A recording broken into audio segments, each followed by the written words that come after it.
마가복음 6장 1절부터 14절까지의 말씀을 가지고 같이 하는 묵상 그리고 나눔의 시간을 갖겠습니다.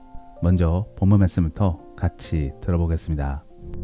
예수께서 거기를 떠나사 고향으로 가시니 제자들도 따르니라. 안식일이 되어 회당에서 가르치시니 많은 사람이 듣고 놀라 이르되, 이 사람이 어디서 이런 것을 얻었느냐? 이 사람이 받은 지혜와 그 손으로 이루어지는 이런 권능이 어찌 됨이냐? 이 사람이 마리아의 아들 목수가 아니냐? 야고보와 요셉과 유다와 시몬의 형제가 아니냐? 그 누이들이 우리와 함께 여기 있지 아니하냐? 하고 예수를 배척한지라. 예수께서 그들에게 이르시되, 선지자가 자기 고향과 자기 친척과 자기 집 외에서는 존경을 받지 못함이 없느니라.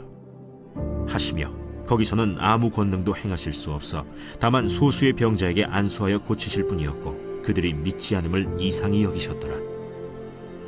이에 모든 촌에 두루 다니시며 가르치시더라.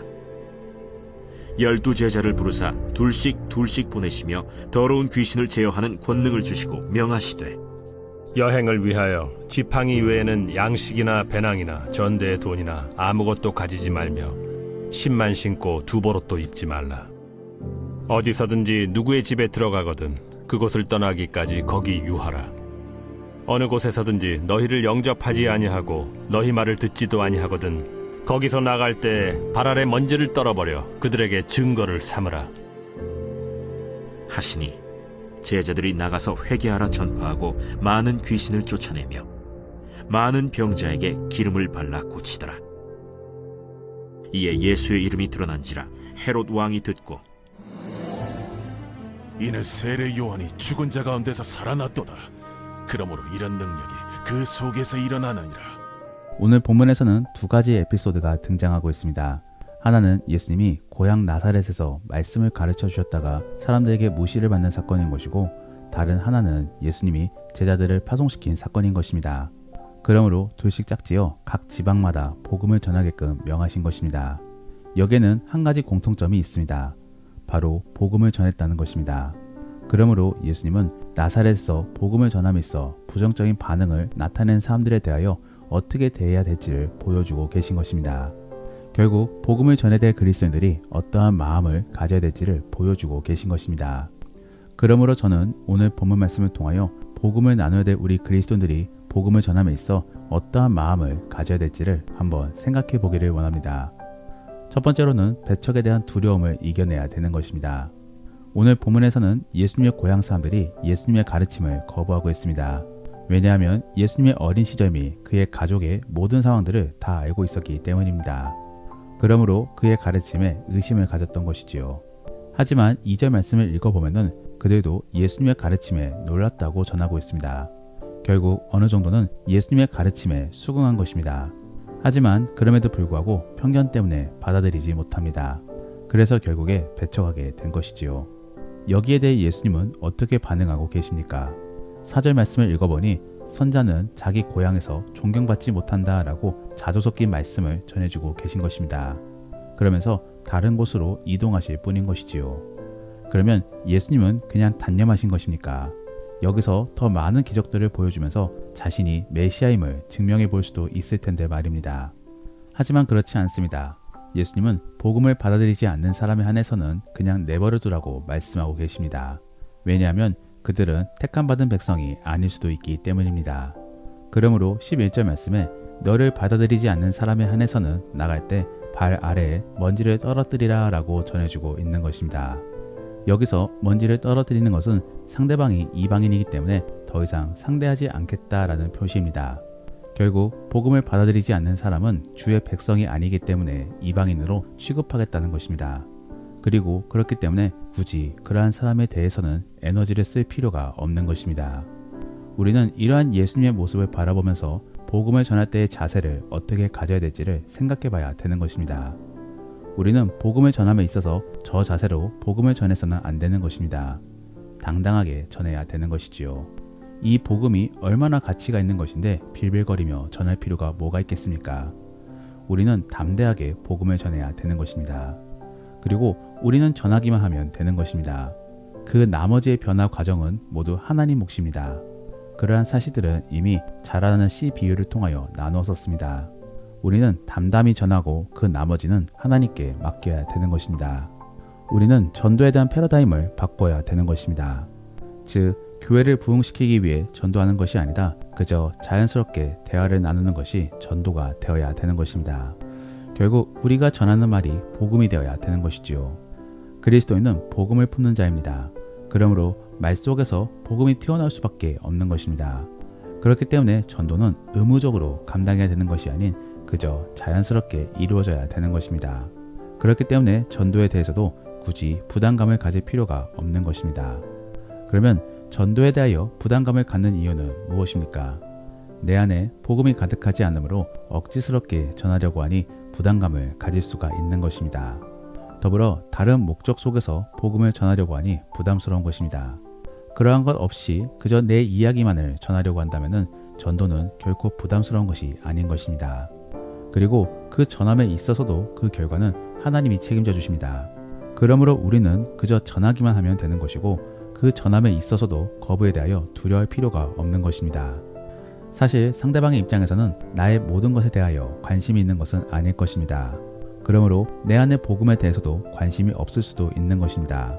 그러면 상대방은 그냥 택함받지 못한 사람일 수도 있는 것이지요. 그도 아니면 아직 주의 때가 이르지 않았을 수도 있는 것입니다. 그러므로 우리는 상대방이 듣던 안 듣던 간에 그저 내 이야기만을 전하면 되는 것입니다. 그러므로 내가 예수님을 만나 변화된 이야기들을 들려주면 되는 것이고 지금의 삶 속에서도 주를 경험함으로 변화되고 있는 사실들을 전해주기만 하면 되는 것입니다. 이제는 그러한 부분들을 잘 이해하시어 전도 및 복음에 대하여 부담을 갖지 않기를 원합니다. 두 번째로 우리는 복음에 있어서 미쳐야 되는 것입니다. 즉, 복음이 상식이 되고 전하는 것이 너무나 당연한 일이 되어야 되는 것입니다. 오늘 본문에서는 예수님이 자기 고향 사람들을 이해하지 못합니다. 그러므로 6절 말씀에 그들이 믿지 않음을 이상히 여겼더라 라고 전해주고 있는 것입니다.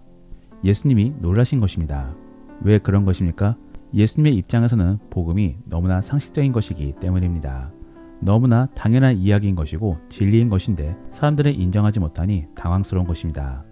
저는 이러한 상황들을 바라보면서 순교를 당했던 초대교회 사람들을 떠올려 보았습니다. 그들의 입장에서는 과연 어떠한 감정이었을까요? 단순히 두렵고 괜히 전도하였다라는 그러한 생각을 가졌을까요? 저는 그렇지 않았을 것 같습니다. 오히려 억울했을 것 같습니다. 자기는 그냥 있는 사실 그대로만을 전했을 뿐인 것인데 이렇게 믿어주지 않고 죽임을 당하니 억울할 뿐인 것이지요. 그러면 그러한 생각을 갖기 위해서는 우리 안에 무엇이 필요하겠습니까? 바로 복음이 상식이 되어야 되는 것입니다. 우리가 전하는 하나님이 중동의 어느 동네에서 믿는 토착신이 아닌 진짜로 살아계시고 전능하신 하나님이심을 믿어야 상식이 되는 것입니다. 그리고 그래야 우리는 있는 사실 그대로만을 전하게 되는 것입니다. 세상 사람들은 그런 우리를 바라보면서 미쳤다고 말할 수도 있습니다. 그런데 정말로 그렇게 말할 수밖에 없는 이유가 그들은 하나님을 경험하지 못하였으니 믿을 수가 없는 것입니다.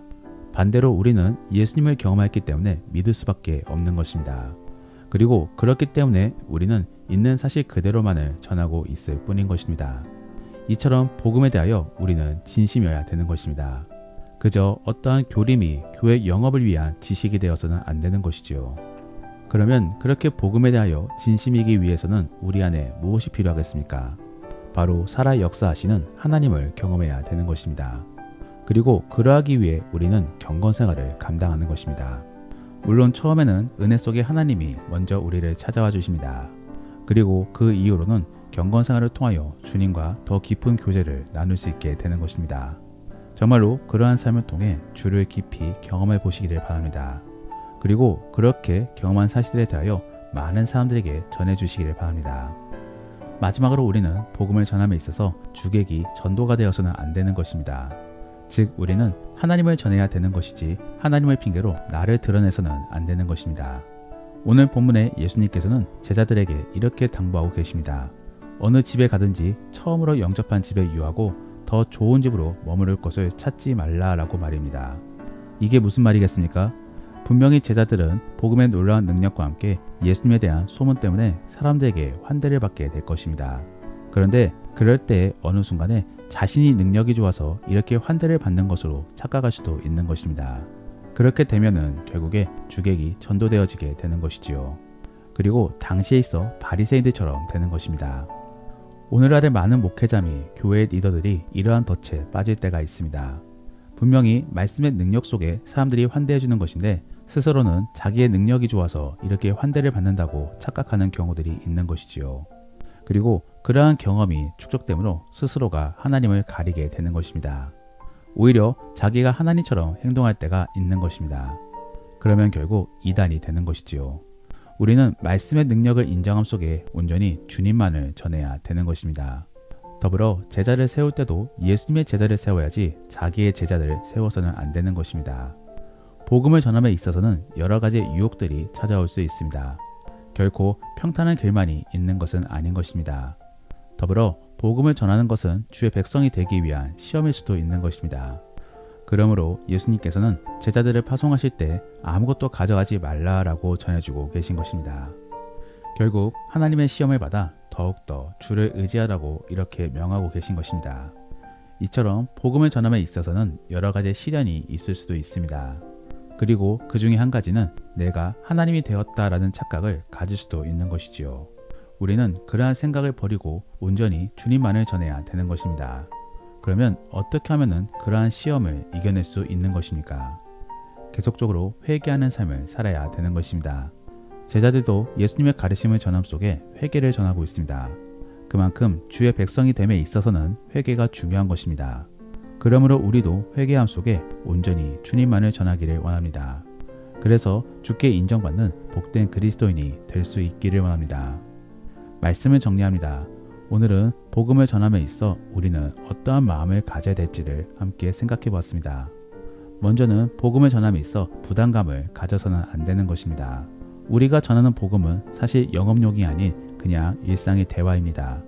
그리스도인은 복음을 품음으로 어쩔 수 없이 전하는 말이 복음이 되어야 되는 것입니다. 그렇기 때문에 상대방의 배척에 대하여 두려워할 필요가 없는 것이지요. 그리고 만일 상대방이 배척한다 라고 한다면 그것은 상대방이 택한 백성이 아닐 수도 있는 것입니다. 더불어 또 어쩌면 주의 때가 아직 이르지 않았을 수도 있는 것이지요.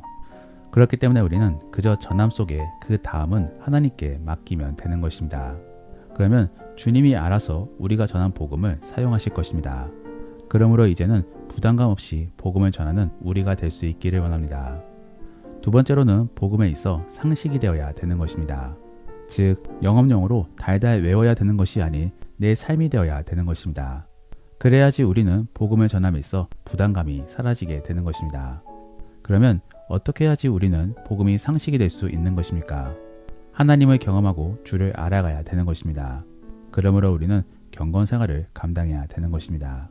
그렇기 때문에 경건 생활이 필요한 것입니다. 그러므로 경건 생활을 온전히 감당할 수 있는 복된 그리스도인이 될 수 있기를 원합니다. 마지막으로 우리는 복음을 전함에 있어 주객이 전도가 되어서는 안 되는 것입니다. 즉 하나님을 전해야 되는데 나를 드러내서는 안 되는 것이지요. 이러한 것은 복음을 전함에 있어 상대방이 환대해주고 인정해주게 되면 갖게 될 시험입니다. 그럴 때 우리는 지혜롭게 그러한 시험을 극복해야 되는 것입니다. 그러면 어떻게 극복할 수 있는 것입니까? 바로 회개 속에서 이루어지는 것입니다. 그러므로 항상 기도함 속에 주의 음성을 듣기를 바라고 주어진 감동 속에 내 죄를 발견할 수 있기를 원합니다. 그래서 회개함 속에 겸손해질 수 있기를 원합니다. 그러면 오늘 들은 이야기를 생각해 보시며 다시 한 번 더 오늘 본문의 말씀을 들어보시겠습니다. 예수께서 거기를 떠나사 고향으로 가시니 제자들도 따르니라. 안식일이 되어 회당에서 가르치시니 많은 사람이 듣고 놀라 이르되 이 사람이 어디서 이런 것을 얻었느냐? 이 사람이 받은 지혜와 그 손으로 이루어지는 이런 권능이 어찌 됨이냐? 이 사람이 마리아의 아들 목수가 아니냐? 야고보와 요셉과 유다와 시몬의 형제가 아니냐? 그 누이들이 우리와 함께 여기 있지 아니하냐? 하고 예수를 배척한지라. 예수께서 그들에게 이르시되 선지자가 자기 고향과 자기 친척과 자기 집 외에서는 존경을 받지 못함이 없느니라 하시며 거기서는 아무 권능도 행하실 수 없어 다만 소수의 병자에게 안수하여 고치실 뿐이었고 그들이 믿지 않음을 이상히 여기셨더라. 이에 모든 촌에 두루 다니시며 가르치시더라. 12 제자를 부르사 둘씩 보내시며 더러운 귀신을 제어하는 권능을 주시고 명하시되 여행을 위하여 지팡이 외에는 양식이나 배낭이나 전대의 돈이나 아무것도 가지지 말며 신만 신고 두보롯도 입지 말라. 어디서든지 누구의 집에 들어가거든 그곳을 떠나기까지 거기 유하라. 어느 곳에서든지 너희를 영접하지 아니하고 너희 말을 듣지도 아니하거든 거기서 나갈 때 발 아래 먼지를 떨어버려 그들에게 증거를 삼으라. 하시니 제자들이 나가서 회개하라 전파하고 많은 귀신을 쫓아내며 많은 병자에게 기름을 발라 고치더라. 이에 예수의 이름이 드러난지라 헤롯 왕이 듣고 이는 세례 요한이 죽은 자 가운데서 살아났도다. 그러므로 이런 능력이 그 속에서 일어나느니라. 우리가 오늘 말씀을 통해 실천해보기 원하는 생활숙제는 믿음의 사람들과 서로의 간증에 대하여 나누어 보시기를 바랍니다. 그러면서 자연스럽게 주를 높여보시기를 바랍니다.